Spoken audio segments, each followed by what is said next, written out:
Hello everyone and welcome back to Beatley Tone's Beatles channel. Lovely to have you here. Thanks for joining me for this video and I hope you're all doing well. Now in today's video I'm going to be talking about a brand new Paul McCartney book and it's this one, The Songs He Was Singing, Volume 5, which covers the period 2010 to 2019, written by author John Blaney. Now, as the volume 5 would indicate, there have been 4 previous volumes of this book, each one covering a decade in Paul's solo career. The first one, volume 1, covering 1970 to 1979. Now this book is not yet available to buy. It is available to pre-order, but it's not available to buy just yet. It comes out on October the 20th.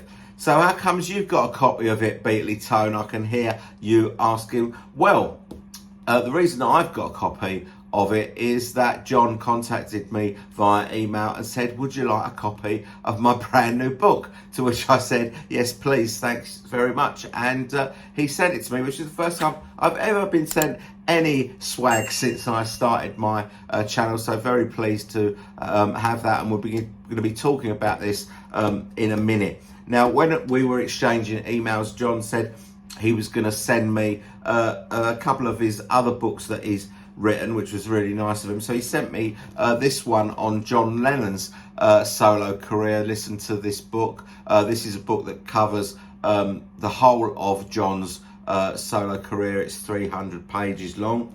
And he also sent me this one, George Harrison Soul Man.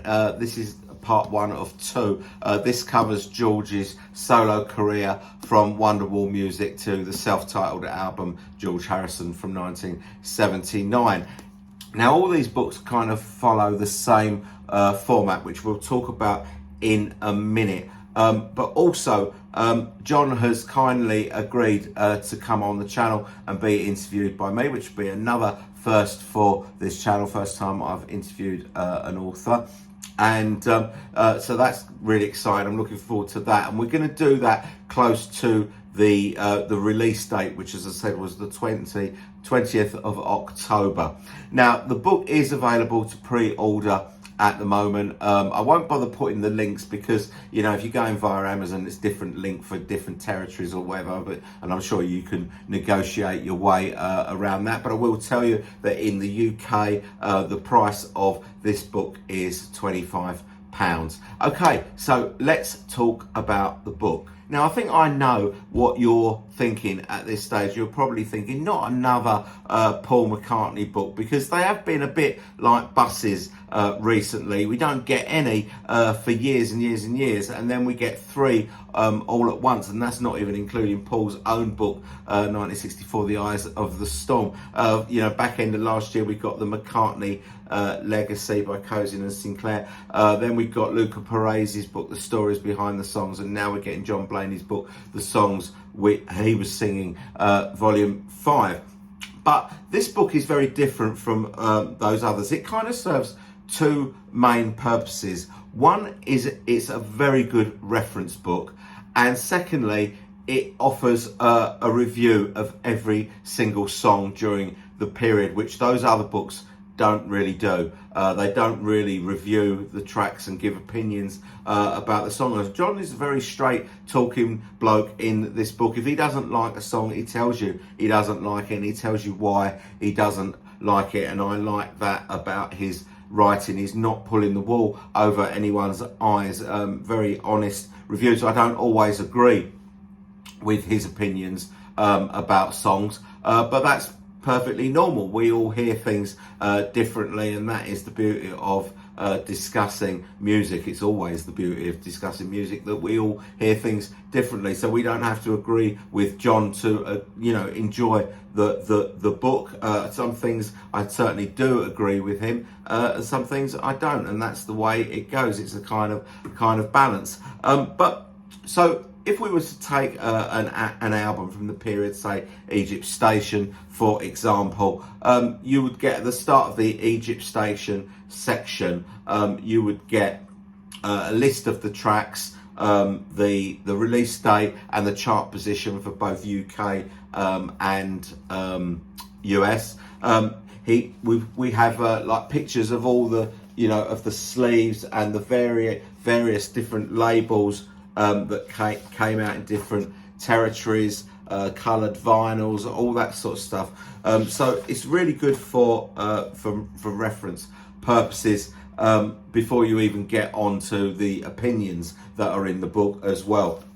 And and that is a format that John has used in his other books as well. So they kind of do those two things. So you're probably also thinking, well, 2010 to 2019, you know, what new albums have we had during that time? We've got, you know, Kisses on the bottom, we've got New, and we've got Egypt Station, and that's about it.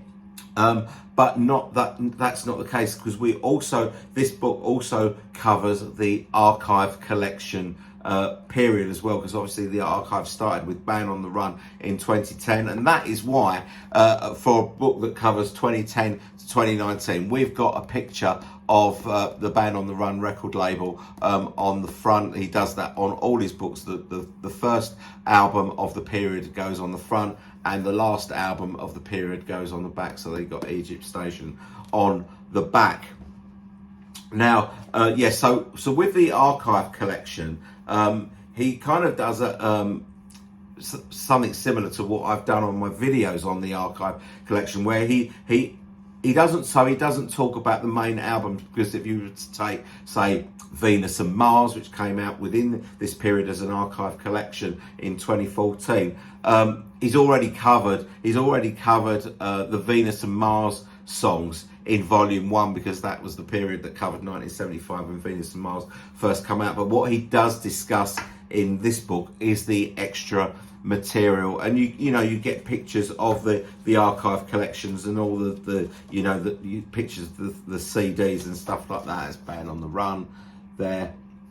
And so that's interesting. So we've got opinions on, whether any of the extra material is worth having, or whether it's not worth having, or whether there's enough of it or there's too little of it. I'm actually, where I am in the book at the moment, I'm almost through it, but I'm up to 2017, so I'm actually reading currently about the extra material on the Flowers in the Dirt box set, and there is quite a lot of that, and he describes the different versions of the song very, very well indeed. It's a very impressive book, and I'm liking it very much so far. So we'll just go through the contents of the book. So Chapter 1, 2010, covers the Band on the Run archive edition. 2011, McCartney to Ocean's Kingdom is, McCartney 1 archive edition. Ocean's Kingdom it covers the classical albums, but they're also covered in this book. And when you go through the book, you realize, oh yeah, I forgot about that, but John hasn't forgotten about it. 2012 is Kisses on the Bottom to Ram. And 2013 is Cut Me Some Slack. That was the thing that Paul did with the remaining members of Nirvana. Remember that? To the new album. 2014, Venus and Mars to Speed of Sound. 2015, Hope for the Future to Say Say Say. That was the remix of Say Say Say. 2016, we've got 1985, the remix to Flowers in the Dirt. Then we've got 2017, I Don't Want to Confess to A Wonderful Christmas Time, and 2018, I Don't Know to Wings 1971 to 73, the Big Barn Box, and 2019, Egypt Station, Traveller's Edition to Home Tonight. So everything is covered in this book. One other thing that I should mention, I'll show you this picture, just turned it up, the picture of the Wings Over America archive collection and all its contents in the big box. But what he does do is he also gives you all the musician information on each track where it's available, including the production credits as well, which is particularly useful for something like New, where there are 4 different producers, so you can see it much more easy here than you can on the sleeve of New, of who produces each song and who plays on each song. Now, before I finish this review, I just want to quote something that I found quite amusing in the book. It's on the track "I Can Bet" from the New album, and I quote: "Imagine if Paul McCartney channeled his inner Prince, or the artist formerly known as. I Can Bet is the result. It's one thing being Prince. Attempting to be Prince-ish is entirely another. These things are usually best left to those who can pull it off, fanar. Unfortunately, McCartney's attempt falls somewhat flat, or should that be flaccid."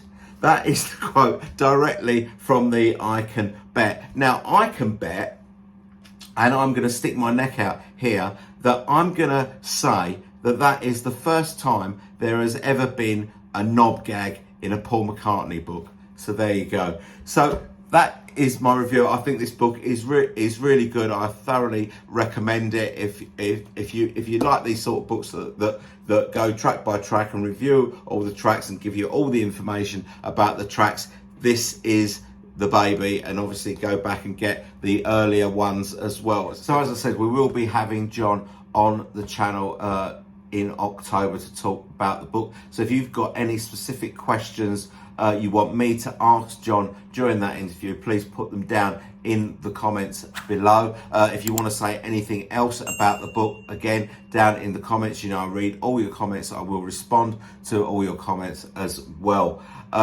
One other thing, I need to just remind you that the book is available to pre-order right now. You can go on Amazon and pre-order it. Let me know if you're planning on getting the book.